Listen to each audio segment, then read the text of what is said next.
소팡새입니다.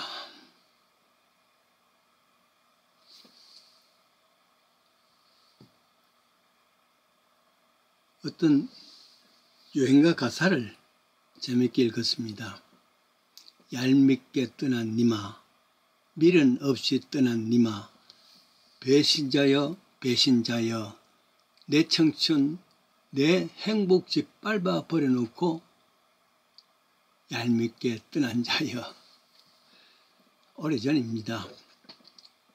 우리가 한국에 어릴 때 1960년도니까 도성이라는 사람이 그렇게 부른 노래죠. 나중에 요즘 인기 가수가 되는 임영웅 씨가 다시 또 부르기 시작했고, 그전에는 또 배우가 또 부르기도 했습니다.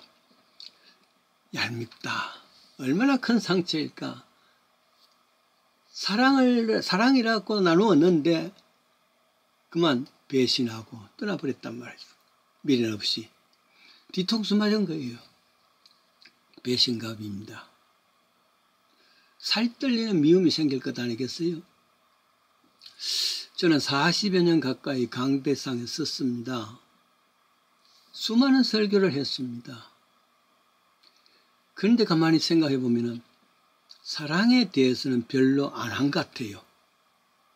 그래서 스스로 내가 나는 차가운 목회자구나 정의해 봅니다.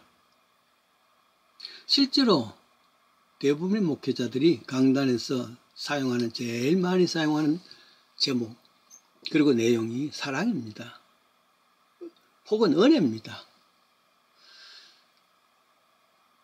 그런데 그렇게 사랑을 앞세우고 은혜를 앞세우는 교회에서 항상 배신자들, 뒤통수 치는 일들, 차라리 사랑합시다는 말 대신에 제목이 미워하지는 마십시다.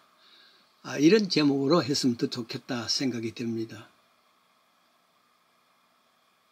차라리 사랑 이야기 아니하다가 배신 때리면은 뭐 그럴 수 있겠다 생각할 수 있는데, 그렇도록 사랑과 은혜 이야기 해놓고 배신한다 그러면은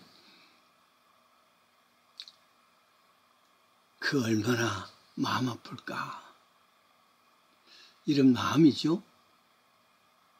죽기까지 내가 주님 사랑하겠습니다. 그 사랑을 이야기해놓고 예수님을 배반했던 제자들이 아니겠습니까? 며칠이 못 가서 말이죠. 뒤에서 욕하는 배신자입니다. 은혜라든지 사랑 이야기할 때 안드로 클렉스라는 사람의 목동이 이야기가 종종 나옵니다. 한 목동이가 있습니다. 어느 날 양을 돌보고 있는데 숲속에서 사자가 어슬렁어슬렁 나온단 말이죠. 큰일 났다. 이놈 보라. 또 양을 잡아 먹으려 오는구나 하고는 막대기를 들고서 싸울 준비를 합니다. 근데 말이죠. 이 사자는 보통 때와 다릅니다. 어슬렁어슬렁 나오는데 얼굴이 괴로운 표정이란 말이죠. 무엇인가 도와달라는 그런 얼굴 같이 보였습니다. 가만히 보니까 사실은 앞발을 잘 사용 못하고 쩔룩쩔룩 한단 말이죠. 그래서 이 목동이가 사자를 보았더니만은 앞발에 큰 가시로 인해서 걸음을 못 걷고 있단 말이죠. 목동이는 힘을 다해서 그 가시를 뽑아줍니다. 사자는 몇 번이고 고개를 숙이고 하더니 숲으로 들어갔습니다. 오랜 세월이 흘렀습니다. 목동이는 불행하게도 다른 사람의 무고로 잡혀서 당시의 습관대로 원형 경기장에서 사자의 밥이 됩니다. 굶었던 사자는 이런 죄수들을 뼈까지 으스러지게 다 먹어버리죠. 목동이도 어쩔 수 없이 죽음을 각오하고 있습니다. 그것을 여러 사람들은 또 구경하면서 박수를 치죠. 인간의 모습이죠. 사악한 인간의 잔인한 모습이죠. 그런데 말이죠. 이 사자는 목동이를 보자마자 꼬리를 내리고 목동이 주위를 빙글빙글 돕니다. 배도 고프지 않을까? 그리고 목동이 옆에 가만히 앉습니다. 이 목동이는 죽은 목숨이라 생각하고 눈을 감고 이제 죽음을 기다리고 있는데 말이죠.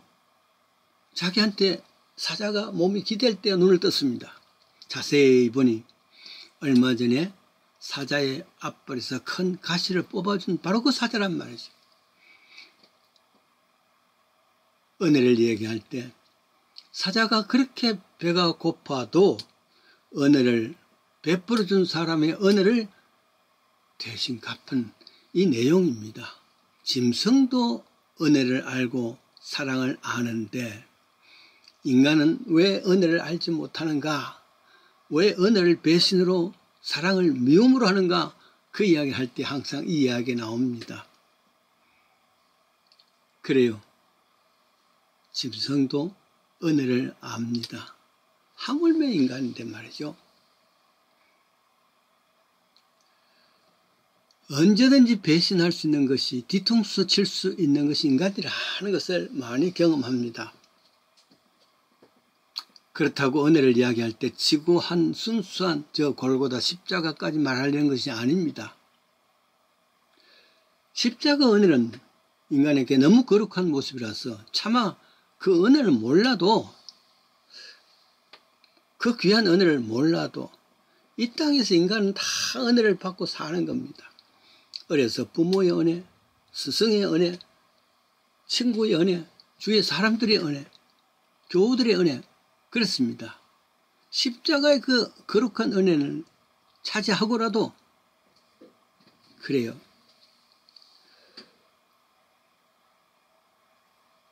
사람이 은혜를 알지 못하면은, 그 은혜에 대해서 사랑을 나누지 못하면은 그것은 죽은 신앙이죠. 이런 사랑을 비교할 때 세계 종교에서 이런 생각을 합니다. 한 사람이 잘못해서 강물에 가면 실족해서 떠내려갑니다. 불행하게도 참 수영도 못합니다.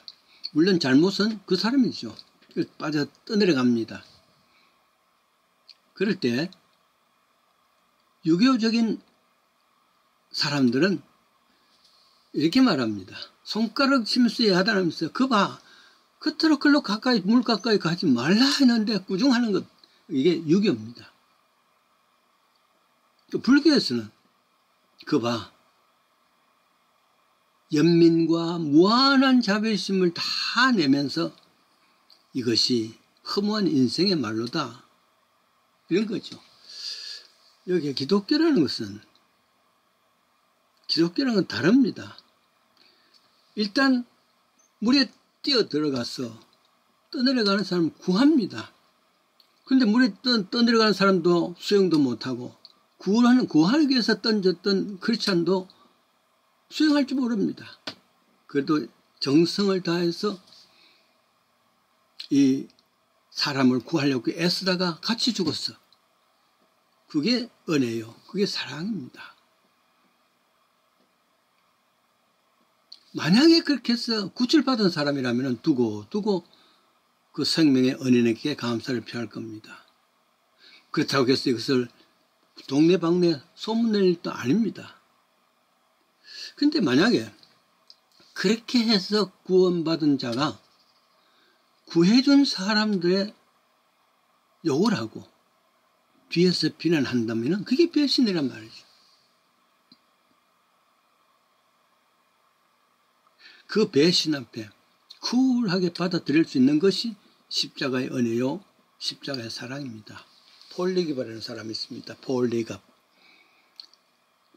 초대교회 사도 요한이 있죠? 그 제자입니다. 안디옥 출신입니다. 20대 청년으로 서머나 교회 알죠? 7교회 중에서 서머나 교회 감독이 됩니다. 근데 로마 황제 아우텔리우스 시대 때입니다. 그가 86살이 됐을 때인데 그때 크리스찬들을 많이 박해를 한 때가 있었단 말이죠. 결국 이 폴리갑도 잡혔습니다.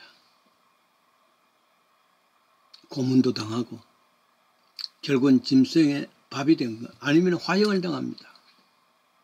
그래도 오랫동안 이 주위에서 말이죠, 감동의 신앙생활을 했던 사람이니까 여러 사람들이 바로 이 폴리갑은 풀어주려고 애를 썼습니다. 그래서 집정관, 로마 집정관에겠죠, 말합니다. 폴리갑, 네가 여기서 한 번이라도 나는 예수 모르요 한마디만 해라. 그러면 풀어주겠다. 그러면 사자법에서 풀어주겠다. 그럴 때 폴리갑이 하는 말입니다. 86년 동안 우리 예수님은 한 번도 나를 배반하지 않았는데 제가 어찌 감히 그 예수의 사랑과 그 믿음을 배신하겠습니까? 하고 마지막 불에 태워 죽긴 이런 순교당했던 사람 이야기가 있습니다. 그래요. 예수께서 십자가에서 스스로 돌아가시면서 사랑을 나눠줬는데 그 예수의 사랑을 배신한다는 것은 믿음을 배신하는 것이고, 그리고 또 사람을 배신하는 겁니다. 우리 이 땅에 살면서 무슨 일이 있다 할지라도 내 믿음, 내가 갖고 있는 믿음을 무슨 환경 속에서라도 배신하지 말고, 그것이 바로 십자가의 배신자가 될 수밖에 없습니다.